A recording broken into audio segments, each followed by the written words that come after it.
So here's a toast to a long and beautiful friendship that Cheers. goes from the past and moves into the future.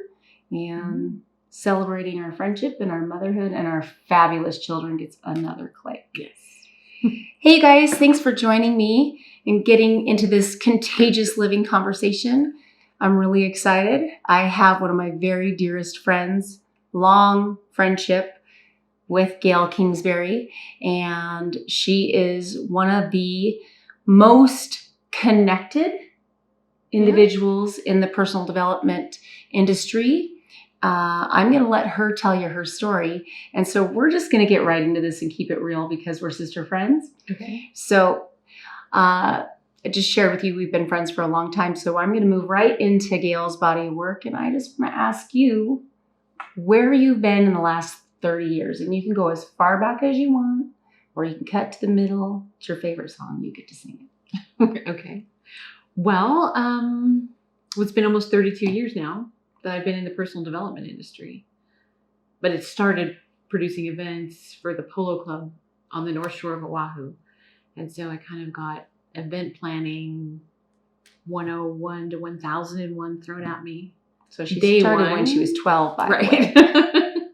And I've just been really fortunate over the years to work with the best people in the industry. Mm-hmm. You know, so working with Brian Tracy and Tony Robbins and Harbecker and Barbara DeAngelis and Wayne Dyer, you know, over the years has been a real blessing to me to learn from the best and be able to grow with them and figure it all out. I mean, you know, we went through hyper growth with a lot of different things with everybody and figuring out this industry and what's going on and where things are going next. So I know right now, as I'm listening to you, the thing that people always ask me in my connectivity to Gail, the secret comes up.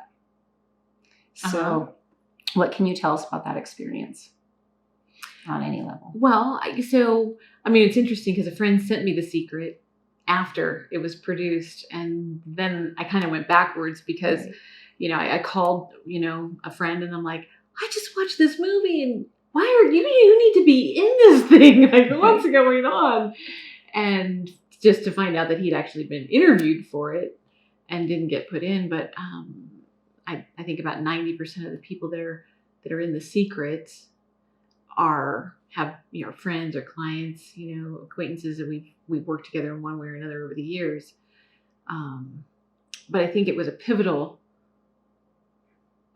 component in the personal development world at that point when it came out, because it took all these great minds and it gave people a new way to find hope and a front row parking spot. But yeah, we've always got that, like rock star parking all the time. I just saying, I always have rock star parking. I know, right? My kids count on it.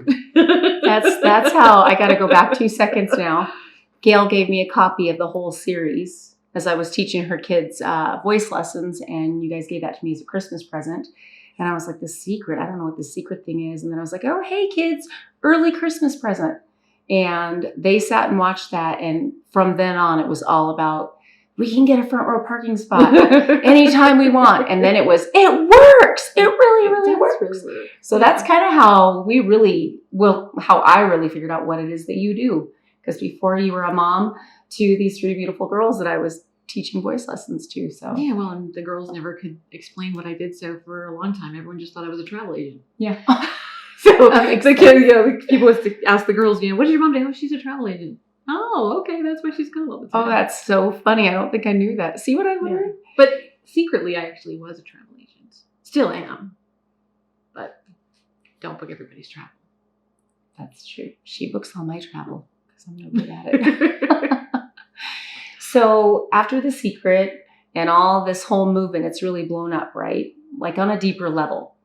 On a deeper level, and I think because The Secret was able, you know, with technology to go so wide, right, so fast. I mean, millions and millions and millions of people got to see that movie online. They didn't have to go to the video store and rent it and then maybe pass it on and talk to a friend. Like, the viralness of that changed a lot of the way our world works. You know, it was a first mover in a lot of respects in how that marketing was done, and helped us with figuring out, okay, well, if we can do that, now there's all these documentaries that get marketed that way. There's all these other pieces. Doors just kept Yeah. opening. Yeah.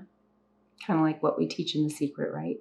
You just got to walk through them. You got to walk through, but you got to do the work. You actually have to get up off the couch and walk through the door to get the money or to get the thing or whatever it is that you're moving towards, So you've worked with everybody. I'm just going to say that. She's worked with everybody. You find them out there, and they're doing amazing things, and they're implementing great change, and they're influencers and thought leaders. You've worked with them.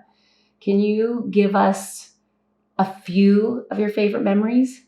So that way she's not just picking one. Nobody's left out, just the top frontal cortex. The pressure. Let's see, a few of my favorite memories.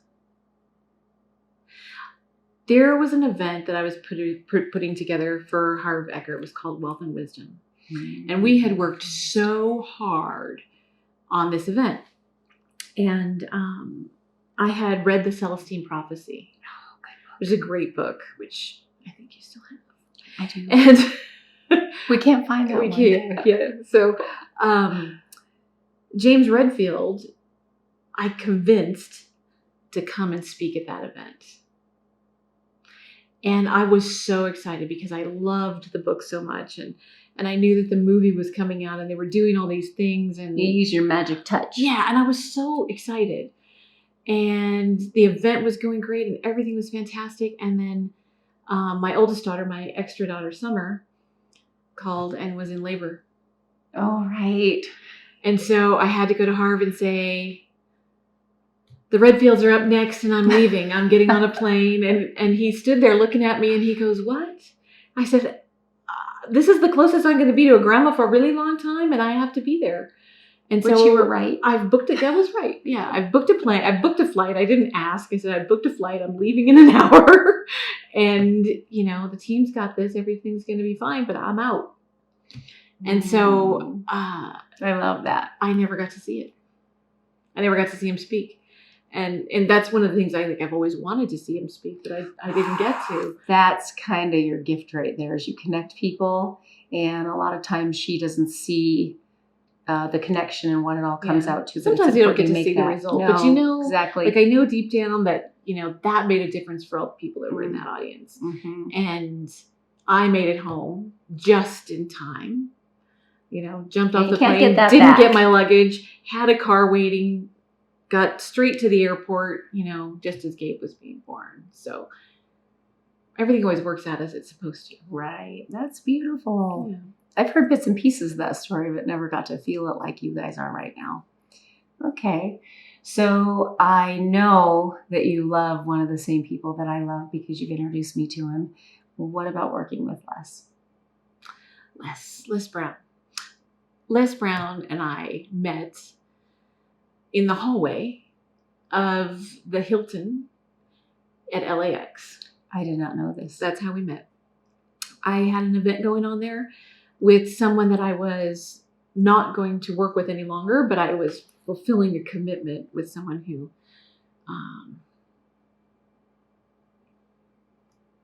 I don't think they're doing events anymore. Let's just say that. She's taking the high road, folks. And Les was staying there. And so I was standing outside the room and Les came walking down the hallway. And I walked up and I said, excuse me, but are you Les Brown? And he said, well, yes, I am. And we talked for a minute and he was looking into the event room and he's like, what's going on? And we talked about it and he asked what I did and he grabbed me and he goes, you're my angel. Oh, and I never heard this story. And we have been great friends from that moment forward. Mm-hmm. And that's been, I think, 28 years. I can honestly say seeing you and Les it takes all the business away. It takes what we really want to see as the best part of every industry. And it brings it into a room because I've seen you protect him. I've seen you make sure he is where he's supposed to be and always given him the space so that he can do the work that he does. And he's just so big. And I'm so thankful that I got to meet him. One of my favorite connections.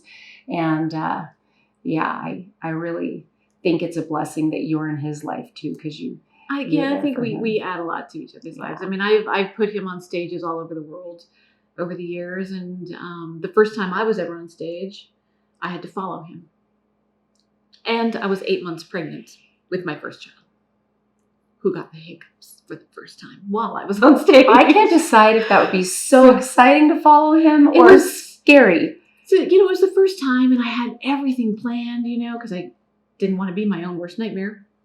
So I was like, okay, I got this. And I had my handouts and they were in the notebook and I knew exactly what I was going to say. And my belly was out to here.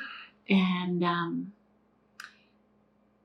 then Les goes on before me and he's got, of course, the whole room they're laughing and they're crying and he's got them just going. And I'm standing back there going, someone shoot me. Because, I'm crying. I might have heard that story about him buying his mom the house. Right. For, the 30th time. Right. And I had to run out of the room because I started crying. I'm like, I can't go up there with puffy eyes. And I was like, all the other stuff that goes on in your head. And so then I went up next and I just stood there and said, I can't follow that. So just open your books to page 167 and let's go. That's how I did it. That's all I could do. I love that. I didn't know what to do next because, he had built me up and all these things and, you're going to hear from Gail. And I'm like, oh. But that's what makes you so contagious to everybody, really, is that you are exactly who you are. And there's a lot of pressure. I know I've been in some of these amazing spaces thanks to you that I feel like I got to show up. And when Les Brown's telling you, you got to be hungry and you're like, forget it, I'm full. And we're going to page 2. Yeah. So I want to give a little plug for Les on both of your behalf because I did get to work with him. And I do want to say he is exactly who he is when you see him up on stage and the way that he connects with as he's coaching speakers. If you're looking for the best storyteller on earth, in my opinion, to teach you how to take your story. I've never seen anything so magical in my whole life as we saw in his mastermind. It's a place you want to be if you're really wanting to get a heartfelt connection with your story. Because just the way remember him, we'll name drop Elijah because we love him. When Elijah Pryor was in the room and he did the whole who's your hero. And it was so beautiful to watch Elijah like, I got my story. And then it was like, oh, wait, I got a better story. And to watch Les bring that out, you guys truly, he is a gift and you got to get in that space. And I'm so thankful that you keep putting him in spaces so that we can get around his greatness. Well, we got a lot to do, a lot of work to do. So who is Gail besides my great friend? Who are you? What's important to you on and off the sets, the stage, the curtains with our drawn? Who are you at the end of the day? I'm a mom. Mm-hmm. I have 3 amazing girls and, a dozen extra kids that call me mom. And, people have been in and out of our house. I got one of those. And I think I'm a nurturer. You are. And I love to play my little part. You do it so well. She left out the gathering queen. She gathers people in her kitchen. That should be a future show, Gail's Kitchen. I'm seeing we've talked about it. We've actually, there's been a lot of conversation in my kitchen that have gone a long ways with a lot of people. So that's my personal development academy is Gail's Kitchen. When I show up like this, hey, Gail, I left my keys yesterday. Oh, and I meet these amazing people that you could get starstruck by. I'm thinking of like Thomas Baylor and then you find out everybody's human. And when they're at your house, because I've seen both. Mm-hmm. I've seen people that are up on stage in this way, and I've seen people in your home. And I want to say most of these people are pretty transparent, like in any industry. Sure. You get your showers but in your home, all of them have a way of taking people and bringing them back down to earth, and you're putting them in a people garden. It doesn't matter if you're like the football star at the high school or, a household name. You check your ego at the door. Check your ego at the door. I love that. Yeah. I've heard the whole ego wisdom thing. Mm-hmm. Les is always saying, bring the wisdom in front of the We had ego. a funny story in the kitchen. Nia Peoples was over, and she had been in town, and she was camping, and so she came to shower and do some laundry and kind of clean up and everything. The and stop off. Yeah. Yes. And so she was, my house doesn't stop for a lot of people Mhm. for a lot of different reasons, you know, but she came for a couple of days to sleep in a real bed and clean up. And she was helping in the kitchen doing the dishes. And one of my girls' friends came over to the house and stood in the kitchen and started shaking and crying and left because she couldn't understand. She left, and then she called my daughter and said, why is Emily's mom doing dishes in your kitchen? Because Nia was one of the moms on Pretty Little Liars. Oh. And the teenagers, that was like the show, right? I never watched it. I watched her in Fame, you know, when we were all kids. But yeah, it was so funny because, I mean, this girl was like, and she just stood there and started crying, and Nia was like, hi. And she just ran out because she didn't know what to say. And you know, she came back the next day and took a picture and got a hug. But it was really funny. It's like, wow, why is Emily's mom doing dishes in your kitchen? You know, so you never know what's going to happen. You never know what's going to happen in Gail's kitchen. Mm-hmm. That's so true. Okay, so now I'm going to go just a little deeper. Yeah. I know. I'm usually the crybaby in every room. So I want to know two things. You have a message to the world in your body of work. And as you know, we just got to see the human side of her at home. And Gail's a gardener and an amazing cook. We're leaving out so much. But for the sake of being the most intimate here, I want to ask you, what is a message that you want to leave behind in the world? And whether it is something no one's ever heard before, whether it's something really intentional for humankind, or is it in the work industry? Do you have a message that is near and dear to your heart that you want to make sure people see? I think one of the things I say all the time and to the kids and to everyone is we're all in this together. You know, so at events, I'll pick up a stack of things and run that handout. I don't care. That's true. You know, it doesn't, like, we're all in this together and we're here to make a difference.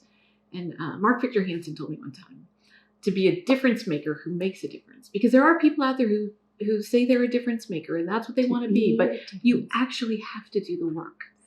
And it's like, I think I said this the other day, I think of our lives as this huge tapestry, this beautiful tapestry. And it's ever growing, right? So there's always new threads and new designs, and it's this brilliant piece of art. Don't be that person who pulls a thread and unravels it. Yeah. I cried when I heard you say that this last time you said that, because it was such an innovative, beautiful thing to say that has your name underneath it. That's your message. It really is. And that's what you are, is a people tapestry. Well, yeah, we all fit together. There's always, you don't know. One of the things I think that I do well is find who needs to know who and why. Right. You know, sometimes I just don't even know why. I just know I'll be talking to, you know, Mike and Shore, completely separate worlds, and call them both and say, you need to know each other. It's a bromance of epic proportions. I don't know why, but that's what has to happen, and that's what happens.